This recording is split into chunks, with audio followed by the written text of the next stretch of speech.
c'est une stratégie en région pour diffuser l'innovation dans les entreprises de la région Poitou-Charentes avec l'aide de l'État, du Conseil régional et de l'Europe.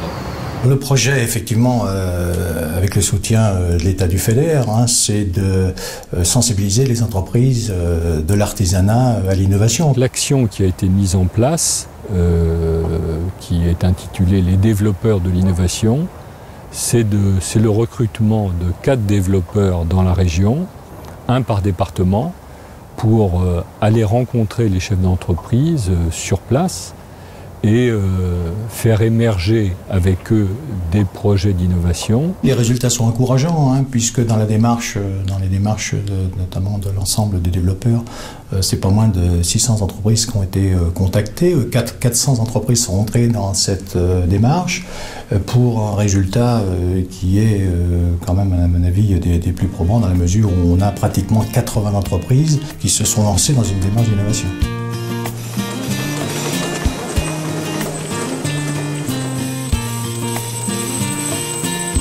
Alors notre projet d'étiquette est né d'une demande d'un de nos clients qui s'appelle le GIE au vin, qui nous a demandé de repenser tout son processus de traçabilité pour l'agneau Poitou-Charentes. Ça fait clic tout de suite. Voilà, c'est une idée qui est venue. Il y a on a réalisé un document en interne et j'ai dit, en fait la solution on l'a devant les yeux.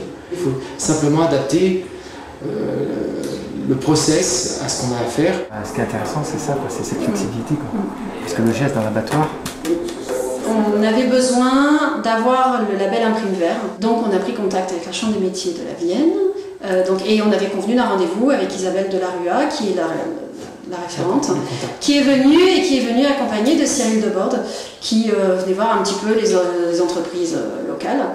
Et au fil de la conversation, de la présentation d'entreprise avec tout ce qu'on faisait pour l'obtention du label, on est venu à discuter de ces fameuses étiquettes qu'on a mises en place. Et puis, de fil en aiguille, on est arrivé, on a rencontré le CRIT agroalimentaire, qui nous a dit qu'effectivement, c'était un produit assez intéressant, qui répondait à beaucoup de critères que l'agroalimentaire avait du mal à résoudre, et qu'il fallait qu'on se lance et qu'il fallait qu'on diffuse à plus grande échelle le produit qu'on avait mis en place. Il y a toujours des choses à apporter aux entreprises. En fait, vous avez le réseau que nous n'avons pas. Voilà. On ne vient pas dans l'entreprise, on ne dit pas bonjour monsieur, est-ce que vous avez un projet innovant? Parce que on a deux solutions, soit les entreprises vont nous dire oui j'ai toujours des projets innovants, et ça c'est la vérité, mais ils vont aussi souvent nous dire non écoutez je fais mon travail. Alors que là on est clairement dans des entreprises qui innovent. Oui, on s'était vraiment pas rendu compte du produit qu'on avait mis en place. Pour nous ça nous semblait, tout le monde peut le faire, pour nous il n'y avait pas d'innovation dans le produit, alors que si. Et ça, si on n'avait pas rencontré Cyril Deborde de la Chambre des métiers, on ne s'en serait jamais aperçu et on n'en serait pas là.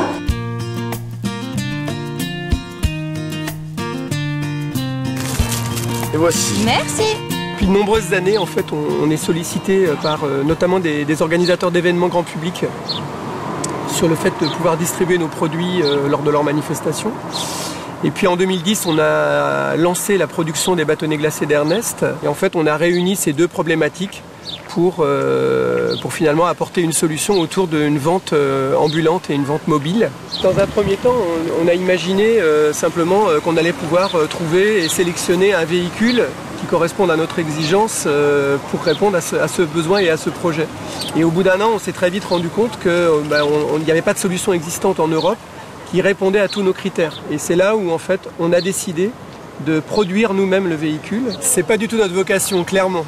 Donc ça a été un long parcours du combattant. Et c'est vrai qu'on a été accompagné vraiment de manière très très étroite par la Chambre des métiers de Charente-Maritime et plus particulièrement Christelle Rio. Nicolas. Bonjour.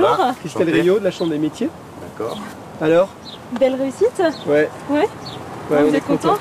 En tant que développeur innovation, l'idée c'est vraiment d'accompagner les entreprises artisanales sur leurs projets de développement et d'innovation et de faire en sorte de les aider en fait à structurer leurs projets étape par étape pour faire qu'ils aboutissent dans de bonnes conditions sur le marché.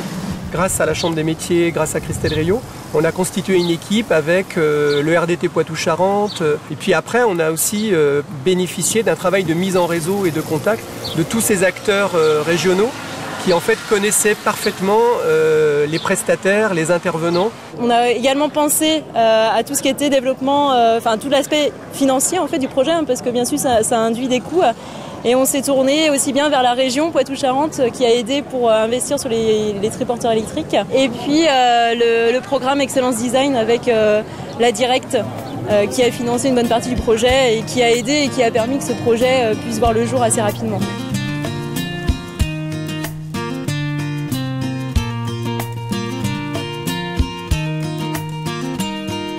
J'ai ressenti ce besoin d'innovation parce que les marchés évoluent, donc il faut évoluer ensemble. Et puis on voit très bien qu'il y a de plus en plus de personnes qui mangent hors domicile. Et ça, c'est la tendance.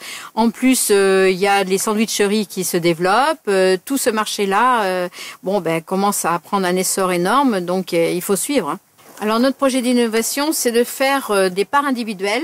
Quand on est artisan, on fait tout. Hein. On est aussi bien au bureau qu'à la production, qu'à la vente, aux livraisons, etc. Donc il nous manque du temps. Hein. Donc si on n'a pas quelqu'un pour nous soutenir ou pour nous aider, ces projets-là, ils restent dans un tiroir. Voilà. Et aussi, il nous manque des moyens financiers. Bonjour monsieur. Bonjour monsieur Petit. Bonjour madame Paulet. En fait, l'entreprise Le Mans-Lois m'a été conseillée par une de mes collègues qui connaît bien les territoires et elle m'a prescrit des entreprises dynamiques. Et une des premières qui m'a été citée, ça a été la fromagerie Le Mans-Lois, en me disant appelle-les, va aller voir, il y a très certainement quelque chose dans les cartons. Lorsqu'il a pris contact avec moi, je n'avais pas de projet, je pensais pas du tout à un projet. Et puis on a discuté, de fil en aiguille, j'ai dit ah mais oui, tiens, ça on pourrait le réaliser. Est-ce que vous êtes d'accord qu'on essaye de le faire ensemble? Notre mission, c'est de mettre à disposition tous les réseaux présents sur les territoires. Là, donc ça peut être des réseaux techniques, ça peut être des partenaires financiers, ça peut être des partenaires type des laboratoires, des centres d'études. Finalement, le principal frein pour ce projet, c'était l'aspect financier. Et donc dans ce cadre-là, on a recherché les financements et le Conseil général met à disposition une enveloppe sur le type de projet spécifiquement de Madame Paulet.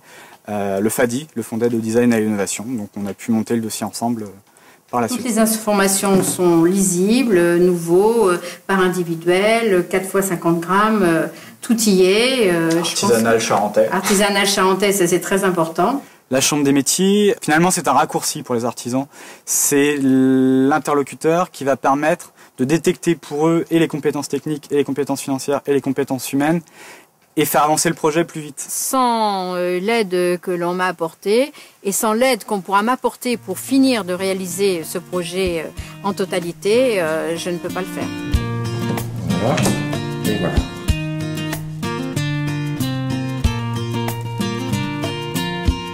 Le projet a démarré il y a maintenant 4 ans. La difficulté du maître à ruban, c'est que 1, c'est faux, et 2, ça va dépendre du pot d'orthésiste. Et donc là, l'échange d'informations est beaucoup plus compliqué. C'est pour ça qu'on a lancé l'idée du scanner. C'était de se dire, si demain on est capable de numériser un pied, on sera juste du premier coup tout le temps. Et 2, tous les pots d'orthésiste, quel que soit leur nombre, prendront la mesure de la même façon. Et donc forcément, c'est beaucoup plus simple derrière de communiquer avec la télé. Donc la première chose, ça a été de constater qu'on avait le besoin, mais qu'il n'y avait pas la réponse en face. Après, on a eu la chance de rencontrer une entreprise qui avait mis au point un système de numérisation. Donc ils avaient inventé un système, mais ils ne savaient pas comment s'en servir. Nous, on avait l'utilisation, mais on n'avait pas le système. Donc on a monté un projet avec l'Anvar, avec FEDER et avec le CRIT informatique sur Poitiers, donc avec des structures régionales qui sont là pour nous aider dans les projets d'innovation. C'est Jocelyn Niget qui un jour est venu me voir en disant je m'occupe de tout ce qui est innovation, j'aimerais bien vous présenter ce qu'on fait et comment on peut vous aider. Et c'est là que j'ai découvert tous les services de la Chambre des métiers sur ce point-là, que je ne connaissais pas du tout. Donc j'avais même pas pensé à eux, parce que je ne les voyais pas sur cette partie-là. Concernant le projet de l'entreprise Gabilly, c'était une vraie réflexion, une stratégie globale d'innovation, dans le sens où le projet du Podoscan est à la fois protégeable en termes de brevets, parce que la technologie est innovante, mais également en termes de nom, parce que le Podoscan est désormais une marque déposée, et en termes de dessin et modèle, parce que la forme du scanner est originale. Quand vous allez voir une banque en disant je vais devoir fabriquer une vingtaine de scanners pour mon entreprise parce que j'en suis propriétaire. La première question qu'ils m'ont posée, c'est comment vous l'avez protégé. Donc heureusement qu'en fait, ça y est, c'est déjà en route et que tout ce qui était pour la protection était en route. Sinon, je pense que j'aurais eu du mal à obtenir les financements. C'est vrai que la Chambre des métiers, on n'a pas forcément l'habitude de les voir sur ces problématiques-là et on va encore au-devant des gens pour se faire connaître, pour dire que ça existe au niveau de la Chambre des métiers. Mais petit à petit, après 1 an et demi de mission, on commence à avoir des appels en direct, des personnes qui ont des projets et qui souhaitent avoir des conseils extérieurs, de prendre un peu de recul sur le projet et surtout d'être mis en relation de façon un petit peu plus rapide avec les bons interlocuteurs au niveau régional. C'est déjà devenu un réflexe. Je pense qu'aujourd'hui, dès qu'on a la moindre problématique, on pense à la Chambre des métiers. L'intérêt, c'est vraiment d'être pour l'artisan, on va dire une sorte de référentiel pour l'innovation. Le réflexe maintenant, ce sera de me dire, à chaque fois que je pars sur quelque chose qui est ponctuel, qui n'est pas forcément mon savoir-faire ou mon expérience et je ne sais pas trop comment m'y prendre, j'appelle les personnes, dont Jocelyn, que je connais à la Chambre des métiers, et ils savent faire ou ils ne savent pas faire, ils savent m'aider ou ils ne savent pas m'aider, mais voilà, on doit enlever les a priori qu'on peut avoir sur ce que peut apporter la Chambre des métiers. Ouais. De plus en plus, on a des contacts spontanés de la part des artisans qui ont identifié que la Chambre de métiers était un partenaire pour pouvoir les accompagner sur leurs projets. Et j'espère qu'à l'avenir, ça le sera encore davantage. Pour moi, la Chambre des métiers est très importante. Donc, si j'ai quoi que ce soit, je les appellerai, oui, bien sûr. Je l'ai déjà fait et je continuerai à le faire.